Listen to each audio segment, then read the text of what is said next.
So if you've come across this video, just be patient with me and give me to the end of this video and you make your own mind up. I think everyone, you get information. No one has a right to force any information on you or make decisions for you. You've got to make every decision for yourself. And when we're talking about God, when we're talking about faith, it is so personal. Faith, your belief, is the most personal thing you will ever have.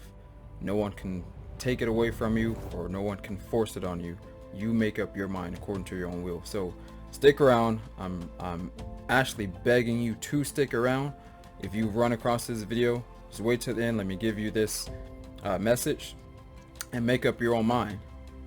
So one thing I want to talk about really quickly is that there are so many Bible verses, and I've got a few of them pulled up in front of me, and to me it makes the rapture, the concept of the rapture, the idea, the illustration so real to me. And when I was reading through the Bible, this is what convinced me. It wasn't any other person's doctrine or any other person's revelation or anything like that. Just by reading the text through the New Testament, but there are scriptures and examples in the Old Testament. They do the same thing. They illustrate. They show types and shadows. They convinced me. So the whole word, old and new, that was what convinced me. And sure, I've got revelation too that I feel personally from God with a lot of dreams and visions, but ultimately referencing the word itself, that's what convinced me. So I want to say that really quick, and I'm going to read off some scriptures, and you can go back and read them in the context. I still urge, the New Testament as a whole takes about 24 hours. Takes about 24 hours, roughly a day, to read the whole thing. So even if you wanted to just and break that apart, take a whole day with God, I mean, however you want to do it, you can do that in 24 hours. Reading, studying is a different matter, but just reading it through. So we're less than 3 minutes right now in this video, and I don't want to keep it dragging on because this is an urgent message, and I've prayed about this before I got into the filming this video, and I want to give this message quickly and concisely, but not to take away from the impact of it, because I think that this is a very impactful and significant message to give right now. So let me go ahead and read off a couple of these verses. Then I'm going to get into the dream that I just had today. Okay, so stick around for that. See if it resonates with you whatsoever. Pray about it, and go from there. So 1 Thessalonians 4:17. Then we which are alive and remain shall be caught up together with them in the clouds, to meet the Lord in the air, and so shall we ever be with the Lord. Very famous rapture verse. Luke 17:34 through 37. I tell you, in that night there shall be two men in one bed, the one shall be taken and the other shall be left. Let me go on here. Two men shall be in the field, the one shall be taken and the other left. And they answered and said unto him, Where, Lord? And he said unto them, Wheresoever the body is, thither will the eagles be gathered together. That was Jesus speaking. 1 Thessalonians 4:16. For the Lord himself shall descend from heaven with a shout, with the voice of the archangel, and with the trump of God, and the dead in Christ shall rise first. Revelation 3:10. Because thou hast kept the word of my patience, I also will keep thee from the hour of temptation. Key word, the hour of temptation, which shall come upon all the world to try them that dwell upon the earth. Then you've got Mark 13:32. But of that day and that hour knoweth no man, no, not the angels which are in heaven, neither the Son, but the Father. Matthew 24:29 through 31. Immediately after the tribulation of those days shall the sun be darkened, and the moon shall not give her light, and the stars shall fall from heaven, and the powers of the heaven shall be shaken. And then shall appear the sign of the Son of Man in heaven, and then shall all the tribes of the earth mourn, and they shall see the Son of Man coming in the clouds of heaven with power and great glory. And he shall send his angels with a great sound of a trumpet, and they shall gather together his elect from the four winds, from one end of heaven to the other. And then I've got two more here. 1 Corinthians 15:52. In a moment, in the twinkling of an eye, at the last trump, for the trumpet shall sound, and the dead shall be raised incorruptible, and we shall be changed. And then lastly, Daniel 12, verse 1 and 2. And at that time shall Michael stand up, the great prince which standeth for the children of thy people, and there shall be a time of trouble, such as never was since there was a nation, even to that same time. And at that time thy people shall be delivered, every one that shall be found written in the book. And many of them that sleep in the dust of the earth shall awake, some to everlasting life, and some to shame and everlasting contempt. So those are just a few verses, and there are so many other verses, but I want to read those off. And so, you know, I'll try to put those in the description of the video so you can look and read into more context. Read the verse before, read the verse after, read it in its proper context. And either way, they illustrate my point. And the rapture is not a man-made doctrine. The rapture is in the Bible, and there are plenty of examples. Given these examples before, Elisha was taken up. Enoch walked with God, and then he was not. Noah, the ark. You know, when the flood came, the boat rose up. The boat was risen, and once that tribulation was done with, the new world, so to speak, after that was ready. God was ready to start over with Noah's family. They came back down. Then you've got, say, Lot's story, you know, with when Abraham pleaded with God about him destroying the cities of Sodom and Gomorrah, and the angels of God came to snatch Lot and his family out. Now, they didn't return back, but he snatched them out. You know, he took them out of the city before it was destroyed, before tribulation came upon the city of Sodom and Gomorrah. And you've got other examples. And again, all throughout the Old Testament, New Testament. This video is running a little long already, and I really hope that you have an open mind if you run across this video and you're not familiar with this, and humility to just pray to God to reveal this to you. If your faith is in the right direction and you're praying in the will of God, you can be sure that it'll happen. If your faith is in Jesus, if your faith is in God, and what you're praying for is in his will, I believe that he will do it. He assured us of these things. Read through the New Testament, and Jesus reinforced people's faith. Don't have a double mind. Don't go back and forth. Make up in your mind.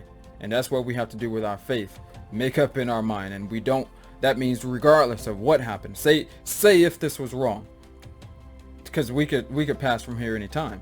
So we may not even make it to that point. A car, a plane, food poison, anything, right? Anything can take us out. So this you still have to have faith no matter what.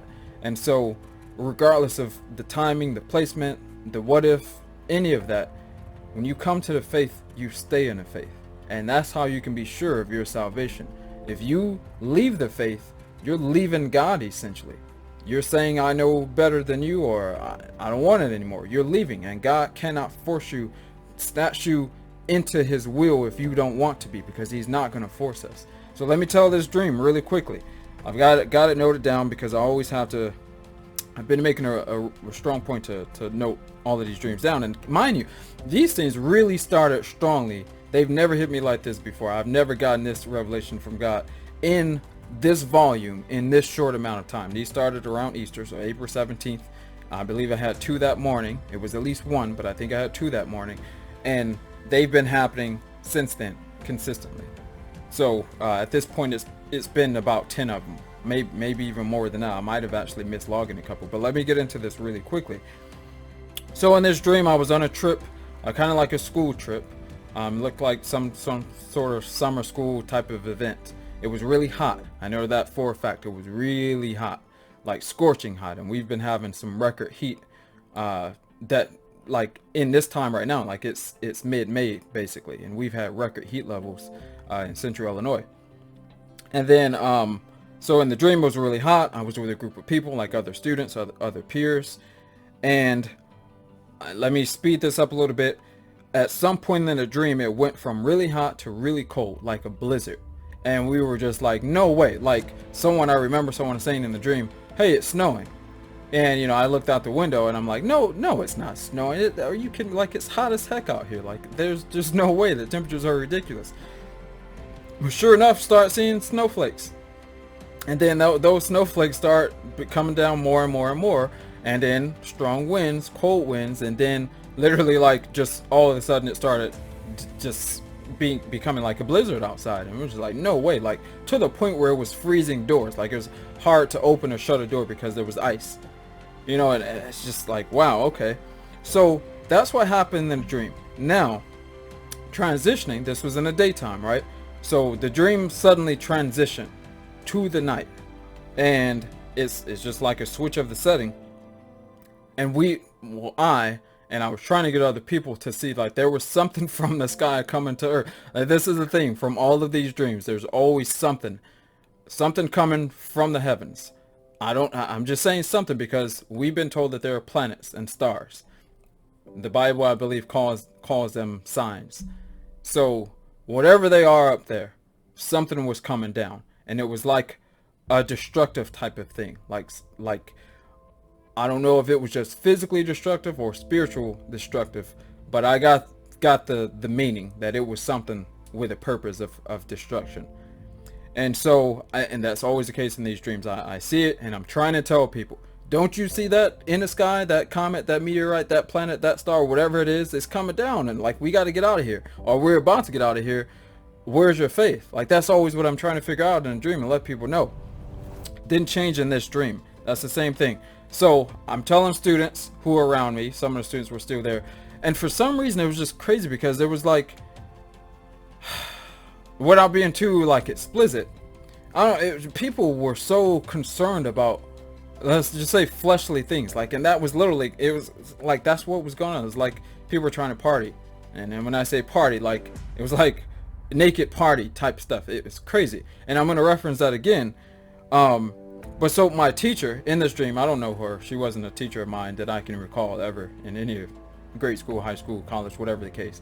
I was really trying to convince her, and she was so smart. I remember in this dream, and she was like, oh, you're my favorite student. I'm like, why do you believe in that? Like, you're smarter than I'm like, no, like, you don't have time. And I remember, like, literally pleading and begging with her and telling her, like, you don't have time. And I said, listen, if you think I'm such a great student, why do you think that? And she kind of gave me some reasons. I'm like, so you don't have a reason to doubt me. So please trust me that I'm telling you the truth about this. And all you need to do is trust Jesus. Like, I'm saying, trust me that I'm telling you the truth about Jesus, and then you trust him. Like, because we have the rapport, and sometimes we have to do that when we minister to people. Like, hey, this person has never lied to you, and you know this person is so upright that they do the right thing, that they honor God and all of this. Like, you'll be more likely to believe them than someone who has a bad rapport. So that's kind of what I was using to help minister to her in this dream, and that's what happened. She gave me a hug and she started crying, and she was like, okay, like, she just gave up. She's like, I believe you. Just like that. It's like the scene zoomed out and we vanished, like, literally vanished. It was me, her, and the group of other students who did believe. We vanished, and that thing that was coming down hit the earth. Now, referencing again with the party, the last scene in that dream, we were, or not we, but I could see all of those people who were scoffing and in disbelief and just, dishonoring God and violating themselves, and, all of that.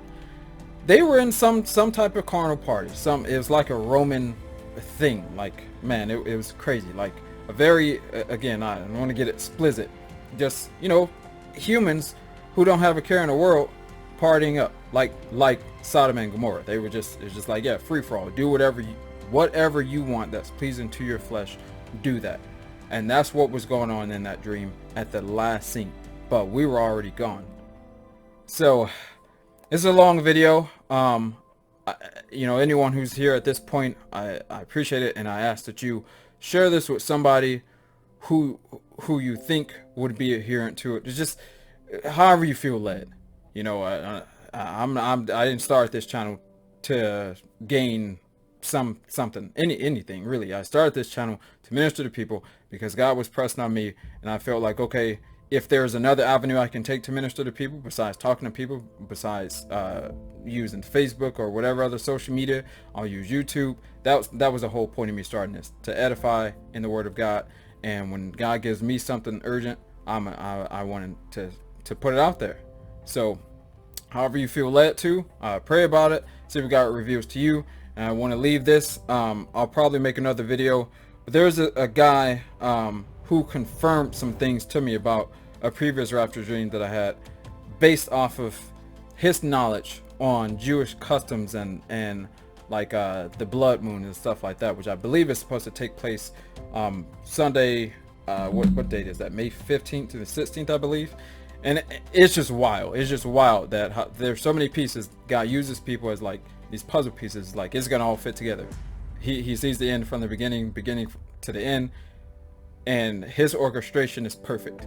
And my part of it is just one piece of the puzzle out of who knows how many. God knows how many, and it'll fit together perfectly. And I can't wait till it gets to that point. In the meantime, we keep our faith in Jesus. We do what we can to impress, plant seeds to other people, and we just wait on God, on his perfect timing for everything. So I'm gonna cut the video here.